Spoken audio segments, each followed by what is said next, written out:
ഇന്ന് നമുക്ക് കിട്ടിയിലും beef roast ഉണ്ടാക്കിയാലോ? ബീഫ് ചെറിയ കഷ്ണങ്ങളായി മുറിച്ച് കഴുകിയെടുത്തേണ്ട് കേട്ടോ. ഇനി ചട്ടി ചൂടാകുമ്പോൾ മുളകുപൊടി, മല്ലിപ്പൊടി, മഞ്ഞൾപ്പൊടി ഇട്ട് കൊടുക്കാം. ഇതിന്റെ പച്ചമണം മാറുമ്പോൾ നമുക്ക് മാറ്റി വെക്കാം. ഇടയ്ക്ക് കടിക്കാൻ തേങ്ങാക്കൊത്ത് വറുത്ത് ചേർക്കണത് കിട്ടിയ ടേസ്റ്റ് ആട്ടോ. പക്ഷെ തപ്പിപ്പളം അറിഞ്ഞ തേങ്ങ മിസ്സായി പോയി ഗായ്സ്.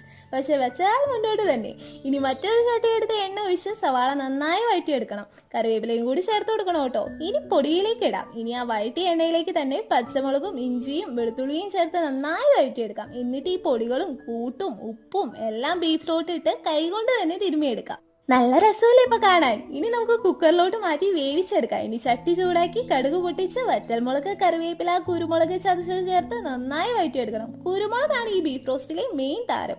കുറച്ച് മസാലപ്പൊടി കൂടി ആ മൊഞ്ചു കൂടാൻ ചേർത്ത് കൊടുക്കണ്ടേ. ഇതിലേക്ക് നമ്മുടെ വേവിച്ച് വെച്ച ബീഫ് കൂടി ചേർത്ത് കൊടുക്കാം. വറ്റിച്ചെടുത്ത കിടില ടേസ്റ്റാ. ട്രൈ ചെയ്ത് ഫീഡ്ബാക്ക് അറിയിക്കാൻ മറക്കല്ലേ.